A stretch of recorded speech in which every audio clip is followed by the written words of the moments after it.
खुलुमबाय। सावथुन मुलुगजों जिखिनि सोमोन्दो दङ एबा सावथुन इन्डास्ट्रिजों जोंनि बर' माहारिनिफ्राय जाय बिथांमोना गोबाव समनिफ्राय सोमोन्दो दङ एबा खामानि मावगासिनो दङ बिथांमोननिसिम आङो हामलायनाय बावहरो। मानोना बड'लेण्ड सरकारा जोंनि बड'लेण्डनि गुबुन गुबुन गासै मोन 6 जायगायाव सिनेमा हल लुफुंनायनि थाखाय हाबाफारि लादोंमोन।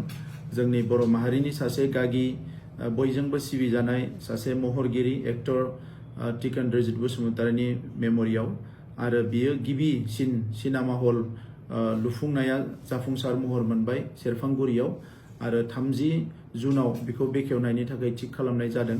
बे हाबाफारियाव आं बयखौबो खावलायदों बाहागो लानो थाखाय। लोगोसे जों बयबो गोजोननाय मोनदों गोलाव समनिफ्राय बड' सावथुना लासै लासैनो जौगाबोगासिनो दङ।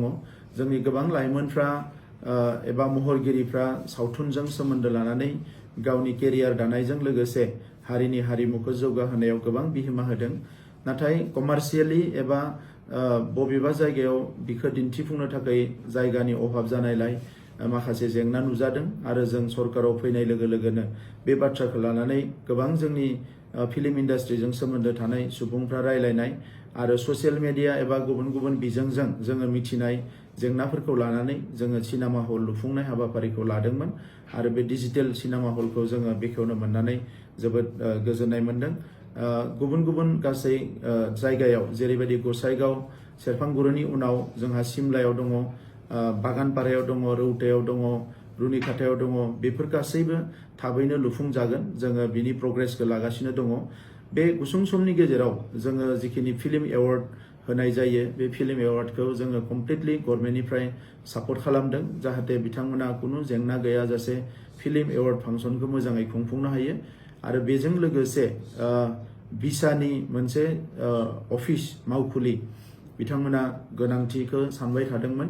दा बिनिखायनो प्राय 1.5 करोड़ 1.5 कोटिनि भिसानो मोनसे अफिस लुनायनि थाखाय एप्रुभेल होनाय जाबाय आरो फैबाय थानाय समाव जाहाथे भिसाया जोंनि बर' सावथुनखौ मोनसे डिसिप्लिनाव लाबोनाय आरो बे बर' सावथुनखौ नेशनेल इन्टारनेशनेल स्टेन्डार्डनि थाखाय दावगाहोलांनो एबा जौगानाय लेभेलाव लाबोनाय बे गासैबो बिथिंफोरखौ भिसाया मोनसे पलिसि लाबोनानै बे खामानिफोरखौ मावगोन आरो जोङो बड'लेण्ड गभर्नमेन्टनिफ्राय जोङो जेसेबां हायो मदद होगोन।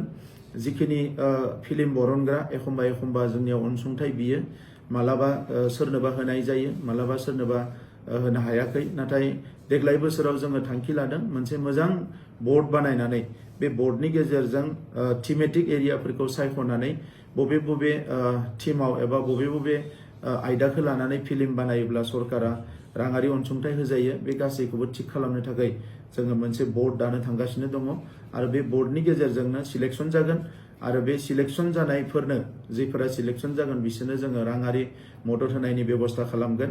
आरो जायफोर जोंहा गागि एक्टर बा गागि जिफोर जोंहा महरगिरि बिथांमोनखौबो मान होनायनि थाखाय सरकारनिफ्राय जोङो मोनसे थांखि लादों। बेखौबो जोङो नैबे 2025 मायथाइयावनो इमप्लिमेन्ट खालामगोन। गोजोन्थों।